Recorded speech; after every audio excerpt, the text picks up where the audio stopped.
அஸ்ஸலாமு அலைக்கும் வரஹ்மத்துல்லாஹி வபரகாத்துஹு. தினமும் ஒரு துஆ.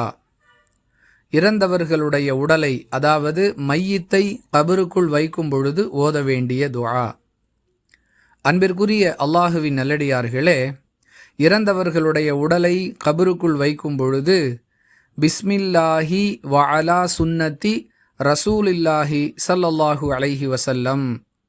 மீண்டும் ஒரு முறை சொல்லுகிறேன், பிஸ்மில்லாஹி வ அலா சுன்னத்தி ரசூலில்லாஹி ஸல்லல்லாஹு அலைஹி வஸல்லம் என்று கூற வேண்டும். யாருக்கு வேண்டுமானாலும் இந்த பணியை செய்யக்கூடிய வாய்ப்பு கிடைக்கலாம். எனவே நாம் ஒவ்வொருவரும் இந்த பிரார்த்தனையை மனனம் செய்து கொள்ள வேண்டும்.